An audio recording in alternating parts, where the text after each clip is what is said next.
Hello વિદ્યાર્થી મિત્રો, અત્યાર લગી આની પહેલાના મેં વિડીયોમાં તમને આંકડાશાસ્ત્રના દાખલાઓ શીખવાડ્યા હતા. હવે એના પછીના દાખલાઓ છે જે તમારી બોર્ડની એક્ઝામમાં મોસ્ટ ટાઈમથી રહેશે. તમારે એ દાખલાની અંદર શું કરવાનું, કઈ રીતે ગણવાના, એના વિશે આપણે વાત કરીશું.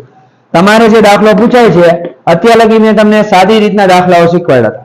હવે જે હું તમને દાખલો શીખવાડીશ એ ખૂટતી રીતનો હશે, જે મધ્યસ્થનો હશે. મધ્યસ્થમાં મેં તમને શીખવાડી દીધો છે. મધ્યસ્થ વિશે આપણે વાત કરીએ કે મધ્યસ્થનો દાખલો બોર્ડની એક્ઝામમાં પૂછાય તો તમારે કઈ રીતે એની ગણતરી કરવાની. ઓકે, ચલો આપણે ચોપડીમાંથી ગમે એક રકમ લઈએ કે જેથી કરીને તમને ખબર પડે કે દાખલો તમારે કઈ રીતે ગણવો. ઓકે વિદ્યાર્થી મિત્રો, ચલો જોઈએ આપણે. ચલો આમાં એક રકમ છે જેની અંદર આપેલું છે સ્વાધ્યાય 13.3 નો બીજો દાખલો છે. નીચે આપેલ આવૃત્તિ વિતરણનો મધ્યસ્થ તમને આપ્યો છે 28.5 અને x અને y ના મૂલ્ય શોધો. ઓકે, ચલો બધા અહીંયા ધ્યાન રાખજો, મારી સાથે જોડાઈ રહેજો જેથી કરીને તમને દાખલો પૂરેપૂરો આવડે.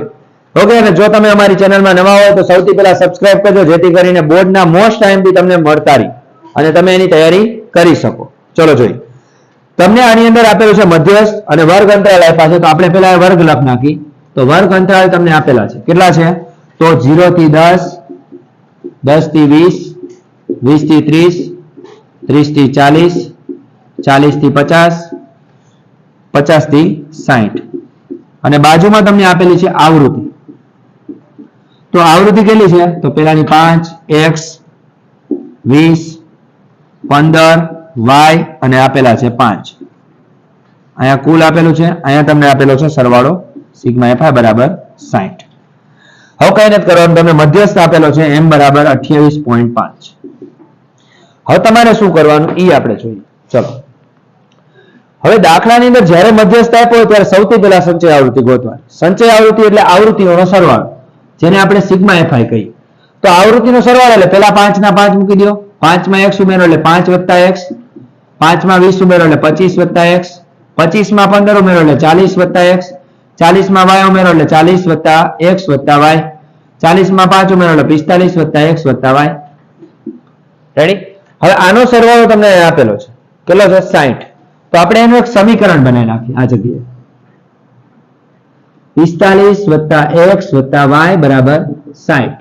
તો x વત્તા y બરાબર શું આવશે? આને આમાંથી બાદ કરી નાખો એટલે કેટલા વધે? 15. આ સમીકરણ નંબર 1. સૌથી પહેલું કામ આ કરવું. રેડી? હવે બીજું કામ નેક્સ્ટ. હવે શું કરવાનું છે? તો આપણે પેલા મધ્યસ્થનો મધ્યસ્થ વર્ગ ગોતવાનો. હવે તમે બધા વિચારતા હશો મધ્યસ્થ વર્ગ કઈ રીતે મળે? તો હંમેશા યાદ રાખવાનું, જ્યારે તમે ખૂટતી આવૃત્તિ આપી હોય ત્યારે તમને મધ્યસ્થ વર્ગ ના મળે. તો મધ્યસ્થ વર્ગ ગોતવા માટે આપણે શું કરતા હતા? આ રીતે સૂત્ર મૂકતા હતા, મધ્યસ્થ વર્ગ બરાબર n દુત્યાંશમાં અવલોકનની કિંમત. ચલો n દુત્યાંશ એટલે કેટલા આવશે? તો 60 ભાગ્યા 2. એનો જ મતલબ 30 માં અવલોકનની કિંમત આવશે. જો આનો ઉપયોગ તમારે સૂત્રમાં થશે, આનો ઉપયોગ આમાં નહીં થાય. શું કામ? કેમ કે 30 થી તમે જોવો તો 30 કયા વર્ગમાં આવે તમને ન ખબર પડે. તમે વિચારો કે ભાઈ આની અંદર આવે તો x ની કિંમત શું છે એ આપણને ખબર નથી, તો આપણે કઈ રીતે લઈ શકીએ ભાઈ આ વર્ગમાં 30 આવે? તો એના માટે આપણી પાસે ઓપ્શન છે. શું? અહીંયા મધ્યસ્થ. મધ્યસ્થ તમને 28.5 આપ્યો. ઓકે, તો આના ઉપરથી આપણે જોવાનું કે મધ્યસ્થ કેમાં સમાવેશ થાય? તો 20 થી 30 ની અંદર આવે 28.5. તો તમને આ મધ્યસ્થ વર્ગ મળી ગયો. રેડી? હવે આ મધ્યસ્થ વર્ગ જે ગોતો છે એમાં અધોસીમાને શું લેવાના? l લેવાના, આ તમારા f લેવાના, આ તમારા cf લેવાના. રેડી? આટલું યાદ રાખવાનું. હવે સૌથી પહેલા આપણે બધી વસ્તુ મળી ગઈ છે તો આપણે લખ નાખી. l બરાબર 20, f બરાબર 20, cf બરાબર 5 વત્તા x, h બરાબર 2 વચ્ચેનું અંતર કેટલા કેટલાનું છે? 10 10 નું. રેડી? હવે આપણને બીજી કોઈ વસ્તુની જરૂર નથી. n દુત્યાંશ તો આપણે ગોતી લીધા, કેટલા છે? 30. હવે આપણે મધ્યસ્થનું સૂત્ર મૂકી, m બરાબર l પ્લસ n દુત્યાંશ માઇનસ cf છેદમાં f કૌંસ પૂરો ગુણ્યા h. આ સૂત્ર છે. હવે આ સૂત્રની અંદર તમને મધ્યસ્થ તો આપેલો છે તો 28.5. તો આપણે અહીં લખ નાખી 28.5. l કેટલા છે તમને? તો એ તમને 20 આપેલા છે. n દુત્યાંશ કેટલા છે? તો એ તમને 30 આપેલા છે. અને આ cf ને જે છે એ કૌંસમાં જ રાખવાના, 5 વત્તા x છેદમાં f એટલે કેટલા હતા? 20. અને h એટલે અંતર કેટલાનું હતું? 10 નું. 10 દુ 20. હવે આ 20 ની આ બાજુ લઈ લ્યો તો 28.5 માંથી 20 જાય એટલે કેટલા વધે? 8.5. હવે આનો કૌંસ ખોલ નાખી, 30 આ નિશાની અંદર જાય એટલે -5 ઓછા x નીચે શું આવશે? 2 આવશે. હવે બે ને ગુણી નાખો આની હારે તો 8 દુ 16 ને 17 એટલે કેટલા આવશે 17 આવશે આ બંનેની બાદ બાકી કરો એટલે 25 આવ્યા ઓછા x ને આ બાજુ લઈ લો 25 ઓછા 17 ચલો 25 માંથી 17 જાય કેટલા આવે 8 એનો મતલબ x બરાબર તમને 8 મળી ગયા આ તમારો પહેલો જવાબ રેડી હવે આ જ વસ્તુને તમારે પેલા સમીકરણમાં મૂકવાના સમીકરણ નંબર 1 માં તો અહીં લખવાનું સમીકરણ 1 માં x બરાબર 8 મૂકતા તો ચલો x + y બરાબર 15 હતા હું અહીં મૂકી દઉં 8 + y બરાબર 15 y બરાબર 15 ઓછા 8 એટલે કે y બરાબર કેટલા આવ્યા 7 આયા તમારો જવાબ આવ્યો રેડી ચલો હવે આમાં કોઈને ડાઉટ હોય તો તમે મને કહી શકો છો ખાસ કરીને મારું હજી એકવાર સાંભળજો કે આ મોસ્ટ આઈએમપી દાખલો છે જો તમે ખૂટતી આવૃત્તિ વાળો મધ્યસ્થનો દાખલો પૂછે તો તમને આ આવડતો હોય ને એટલે ગમે એ રકમ ફેરવીને પૂછે તો તમને આ દાખલો આવડશે સમજી ગયા આ ખાસ યાદ રાખવાનું આમાં જે કઈ જરૂરી છે ગણતરી જોઈ લેવાની હવે આપણે એક બહુલકનો દાખલો જોઈએ ખૂટતી આવૃત્તિ વાળો ઓકે ચલો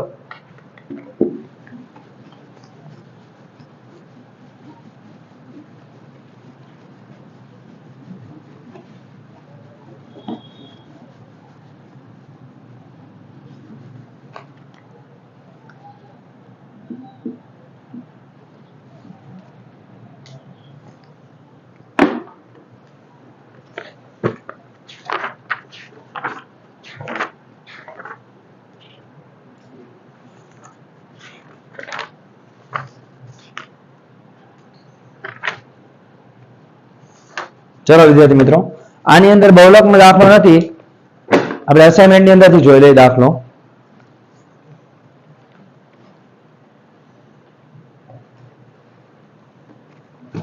ચલો વિદ્યાર્થી મિત્રો આપણે ખૂટતી આવૃત્તિ વાળો દાખલો એક અસાઇનમેન્ટ માંથી જોઈ લઈએ બહુલકનો કે તમારે કઈ રીતે પૂછાશે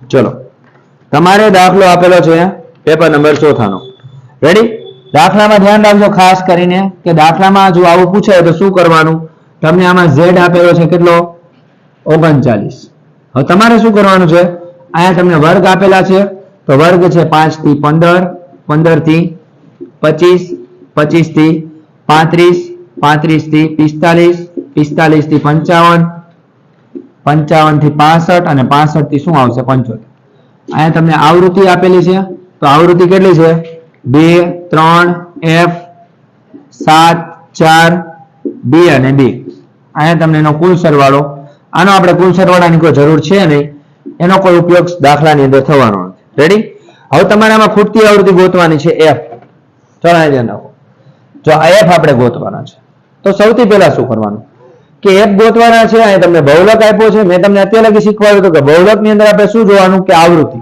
જે સૌથી મોટી આવૃત્તિ હોય ને તમારી શું ગણાય f1 પણ અહીંયા પ્રશ્ન એવો ઉભો થાય કે આ f કેટલા છે આપણને ખબર નથી તો એના માટે આપણે શું કરશું તો એના માટે આપણે z નો ઉપયોગ કરશું બહુલકનો તો બહુલક 39 કયા વર્ગમાં આવે તો 39 આવશે 35 થી 45 ના વર્ગમાં એટલે કે આખે આખો આપણે વર્ગ લઈ લઈએ આ તમારા f1 એની ઉપરનું તમારું f0 એની નીચેનું તમારું f2 ક્લિયર અને આ l બરાબર કેટલા આવ્યા 35 ક્લિયર હવે આપણે લખી નાખીએ l બરાબર 35 પછી f0 બરાબર f f1 બરાબર 7 f2 બરાબર 4 h બરાબર અંતર કેટલા કેટલાનું હતું 10 10 નું હતું અને z બરાબર 39 રેડી આ બધી કિંમતો આપણે લખી નાખી હવે સૂત્ર મૂકી દઈએ આપણું z નું તો z બરાબર l plus f1 minus f0 છેદમાં 2f1 minus f0 minus f2 કૌંસ પૂરો ગુણ્યા h ચલો હવે z નું સૂત્ર z બરાબર તમને આપેલા છે કેટલા છે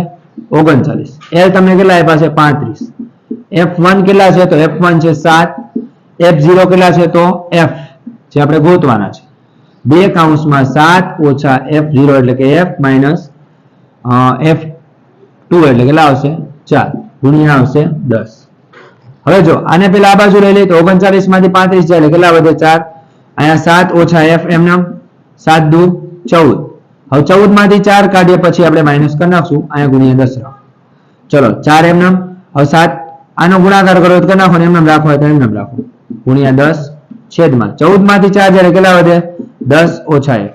ચાલો વિદ્યાર્થી મિત્રો હવે આપણે 14 માંથી 4 ગયા એટલે કેટલા વધ્યા 10f માઇનસ f અને ગુણ્યા 10. હવે શું કરવાનું છે એના પછી નેક્સ્ટ આ પદને ઉપર લઈ લો એટલે 4 કૌંસમાં 10 ઓછા f. ચલો હવે અહીંયા શું આપેલું છે બરાબર તો આ પદ રહ્યું એને ઉપર લઈ ગયા એટલે અહીંયા શું આવ્યું 10 કૌંસમાં 7 ઓછા f. હવે શું થશે 4 દાન 40 ઓછા 4f બરાબર 10 સતુ 70 ઓછા 10f. રેડી 10f ને આ બાજુ લઈ લો તો -4f વત્તા 10f બરાબર 70 ઓછા કેટલા આવશે તો 40 ને આ બાજુ લઈ લો. હવે આપણે આ બાદ બાકી કરી નાખી. ચલો 4 માંથી એટલે કે 10 માંથી 4 જાય કેટલા વધે 6f બરાબર 70 માંથી 40 જાય કેટલા વધે 30. f બરાબર 30 ભાગ્યા 6 6 પંચાને 30 f બરાબર શું આવશે 5. રેડી આ તમારો બહુલકનો જવાબ આવી ગયો. આ રીતે તમારે દાખલો ગણવો પડશે. આનો સ્ક્રીનશોટ પાડી લેજો અને બોર્ડની એક્ઝામ દેતા પહેલા આટલું તો કરીને જ જવાનું જો તમારે પાસ થવું હોય તો. ઓકે બાકી તમારી ઈચ્છા. બાકી વસ્તુ તો આ વસ્તુ 100% પૂછાશે એ મારી ગેરંટી છે. કદાચ રકમ ચેન્જ હશે બાકી કોઈ વસ્તુ ચેન્જ નહીં હોય. જો બહુલકનો દાખલો પૂછાય તો આવો પૂછાશે કાં તો સાદો કાં તો મધ્યકનો ખૂટતી આવૃત્તિ વાળો હશે કાં તો સાદો દાખલો અને કાં તો બહુલક મધ્યકનો ખૂટતી આવૃત્તિ અથવા સાદો દાખલો. રેડી આ 6 દાખલામાંથી દાખલા તમારે બોર્ડની એક્ઝામમાં સેક્શન બી સેક્શન સી અને સેક્શન ડી ની અંદર 100% હશે. ઓકે વિદ્યાર્થી મિત્રો હવે આ લખી લેજો અને જો કોઈ પણ પ્રકારનો તમને ડાઉટ પડે ન સમજાય તો તમે મને કોમેન્ટ્સમાં જણાવી શકો છો. ઓકે વિદ્યાર્થી મિત્રો જો તમે અમારી ચેનલમાં નવા હોય તો લાઈક કરો સબસ્ક્રાઇબ કરો અને તમારા જેવા વિદ્યાર્થી મિત્રો સુધી શેર કરો.